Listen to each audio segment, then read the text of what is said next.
नारायणं नमस्कृत्य नरं चैव नरोत्तमं देवीं सरस्वतीं व्यासं ततो जयमुदीरयेत्।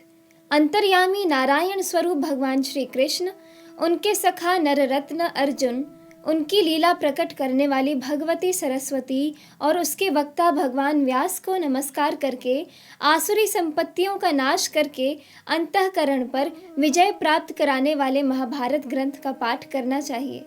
ओम नमो भगवते वासुदेवाय। ओम नमः पितामहाय। ओम नमः प्रजापतिभ्यः। ओम नमः श्री कृष्ण द्वैपायनाय। ओम नमः सर्व विघ्न विनायकेभ्यः।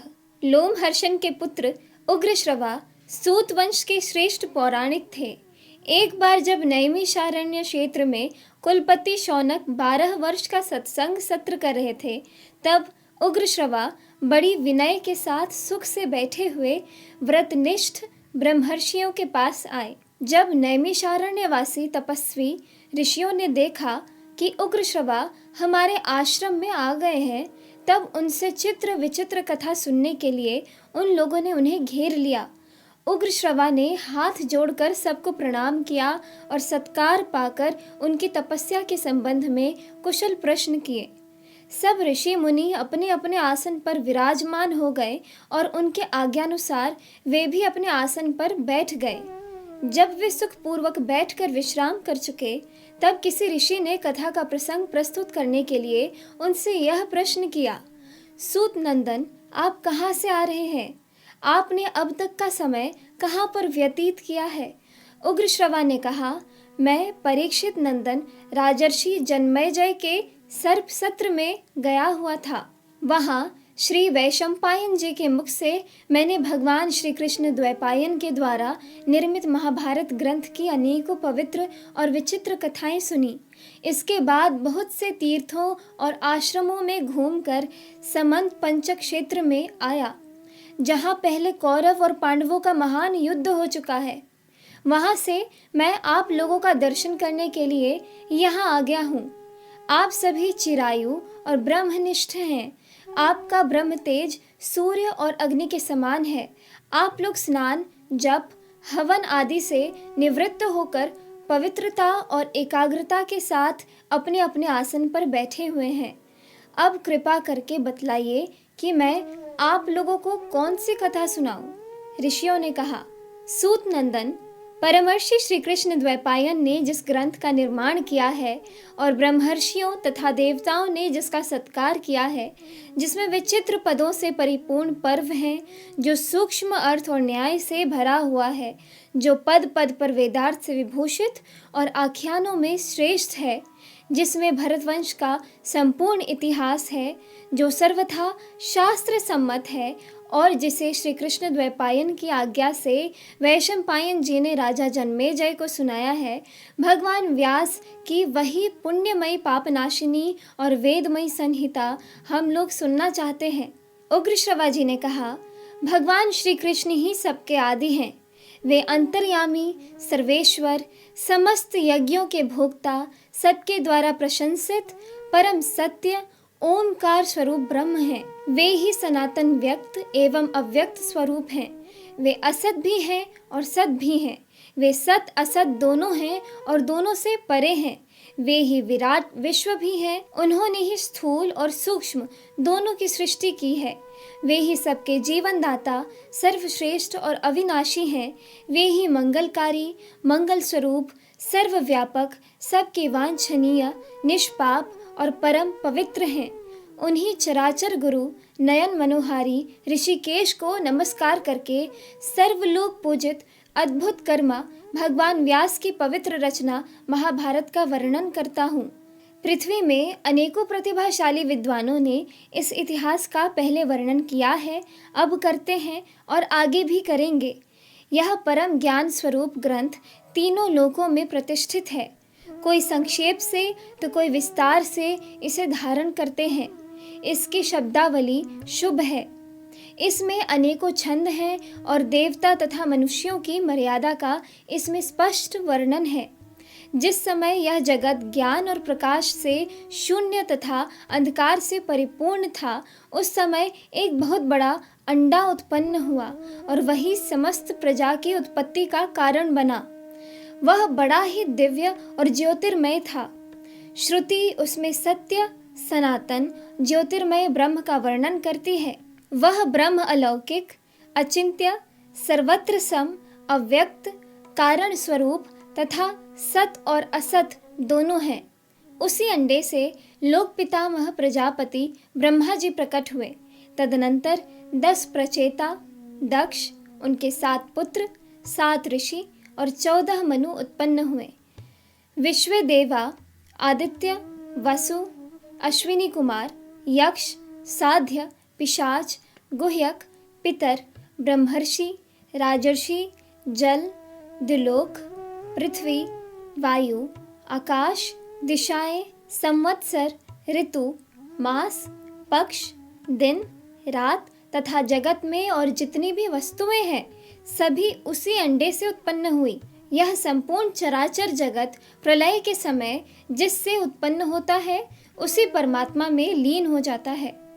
ठीक वैसे ही जैसे ऋतु आने पर उसके अनेकों लक्षण प्रकट हो जाते हैं और बदलने पर लुप्त हो जाते हैं, इस प्रकार यह काल चक्र जिससे सभी पदार्थों की सृष्टि और संहार होता है अनादि और अनंत रूप से सर्वदा चलता रहता है। संक्षेप में देवताओं की संख्या 33,3333 है। विवस्वान के 12 पुत्र हैं।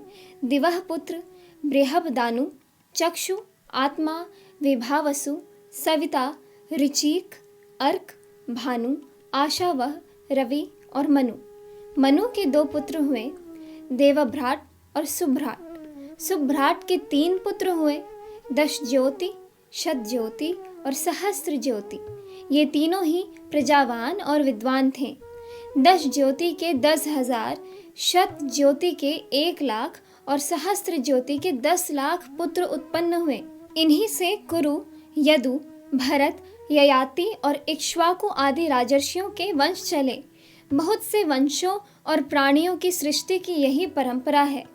भगवान व्यास समस्त लोग भूत, भविष्यत, वर्तमान के रहस्य, कर्म, उपासना, ज्ञान रूप वेद, अभ्यास युक्त योग, धर्म, अर्थ और काम, सारे शास्त्र तथा लोक व्यवहार को पूर्ण रूप से जानते हैं। उन्होंने इस ग्रंथ में व्याख्या के साथ संपूर्ण इतिहास और सारी श्रुतियों का तात्पर्य कह दिया है। भगवान व्यास ने इस महान ज्ञान का कहीं विस्तार से और कहीं संक्षेप में वर्णन किया है, क्योंकि विद्वान लोग ज्ञान को भिन्न भिन्न प्रकार से प्रकाशित करते हैं। उन्होंने तपस्या और ब्रह्मचर्य की शक्ति से वेदों का विभाजन करके इस ग्रंथ का निर्माण किया और सोचा कि इसे शिष्यों को किस प्रकार पढ़ाऊं। भगवान व्यास का यह विचार जानकर स्वयं ब्रह्मा जी उनकी प्रसन्नता और लोकहित के लिए उनके पास आए।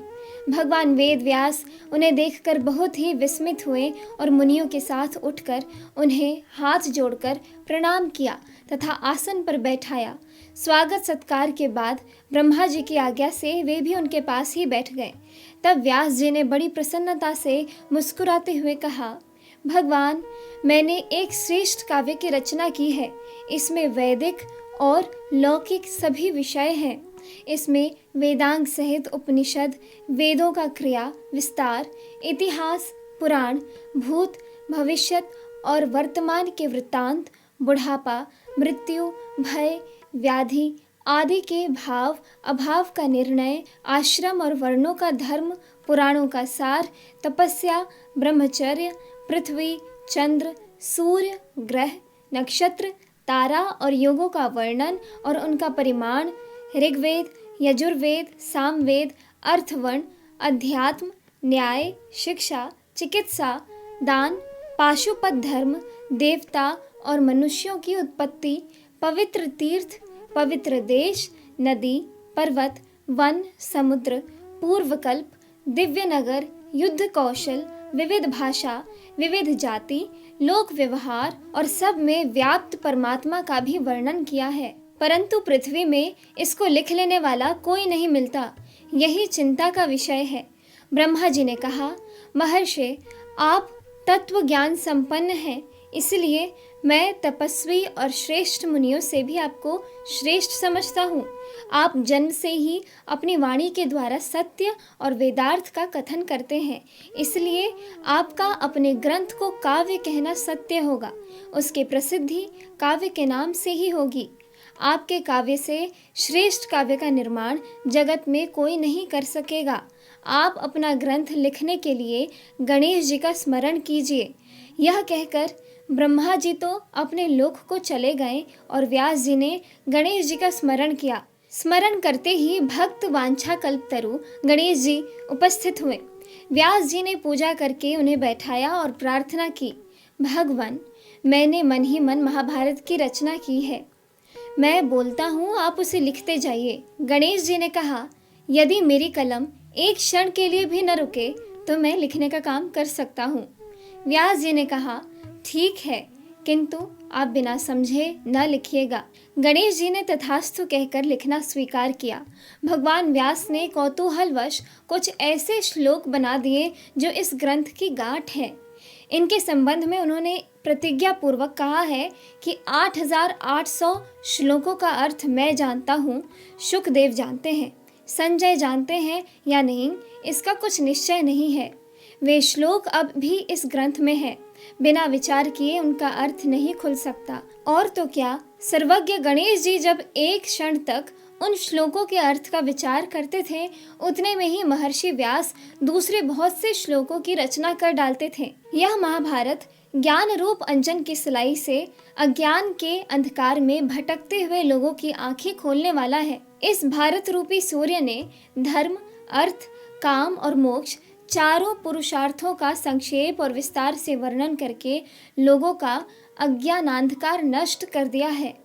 इस भारत पुराण रूपी पूर्ण चंद्र ने श्रुत्यर्थ रूप चंद्रिका को छिटकाकर मनुष्यों की बुद्धि रूपी कुमुदों को विकसित कर दिया है। इस इतिहास रूप दीपक ने संसार के तहखाने को उजालों से भर दिया है। भगवान श्री कृष्ण द्वैपायन ने इस ग्रंथ में कुरुवंश का विस्तार, गांधारी की धर्मशीलता, विदुर की प्रज्ञा, कुंती के धैर्य, दुर्योधन की दुष्टता और पांडवों की सत्यता का वर्णन किया है। इसकी प्रत्येक कथा से भगवान श्री कृष्ण की अनिवर्चनीय महिमा प्रकट होती है। यह महाभारत रूप कल्प वृक्ष समस्त कवियों के लिए आश्रय स्थान है। इसी के आधार पर सब अपने अपने काव्य का निर्माण करेंगे। जो श्रद्धा पूर्वक महाभारत का अध्ययन करता है, उसके सारे पाप नष्ट हो जाते हैं, क्योंकि इसमें देवर्षि, ब्रह्मर्षि, देवता आदि के परम पवित्र कर्मों का वर्णन है। इसमें सनातन पुरुष भगवान श्री कृष्ण का स्थान स्थान पर कीर्तन है। वे ही सत्य, रित, परम पवित्र और मंगलमय हैं।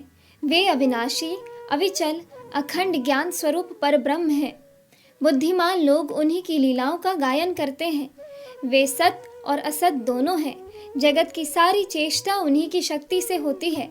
जो कुछ पांच भौतिक, आध्यात्मिक अथवा प्रकृति का मूलभूत निर्विशेष ब्रह्म स्वरूप है, वह सब उन्हीं का स्वरूप है। सन्यासी ध्यान के द्वारा उन्हीं का चिंतन करके मुक्त होते हैं और दर्पण में प्रतिबिंब के समान संपूर्ण प्रपंच को उन्हीं में स्थित देखते हैं। यह ग्रंथ उनके चरित्र से पूर्ण है, इसलिए इसका पाठ करने वाला पापों से छूट जाता है। इस महाभारत ग्रंथ का शरीर है सत्य और अमृत। इतिहासों में यही सर्वश्रेष्ठ है। इतिहास और पुराणों के द्वारा ही वेदार्थ का निश्चय करना चाहिए। वेद अल्पज्ञ से भयभीत रहते हैं कि कहीं यह हमारा सत्यानाश न कर डाले। देवताओं ने महाभारत को तराजू पर वेदों के साथ रखकर तौला है। उस समय चारों वेदों से इसकी महत्ता अधिक सिद्ध हुई है। महत्ता और भगवत्ता के कारण ही इसे महाभारत कहते हैं। तपस्या, अध्ययन, वैदिक कर्मानुष्ठान, शिलोच्छवृत्ति आदि सभी चित्त शुद्धि के हेतु हैं, जब वे भाव शुद्धि के साथ किए जाएं। इस ग्रंथ रत्न में भाव शुद्धि पर विशेष जोर है, इसलिए महाभारत ग्रंथ का अध्ययन करते समय भी भाव शुद्ध रखना चाहिए। अगले एपिसोड में मैं आपको जन्मेजय के भाइयों के शाप और गुरु सेवा की महिमा के बारे में पूरी कथा सुनाऊंगी।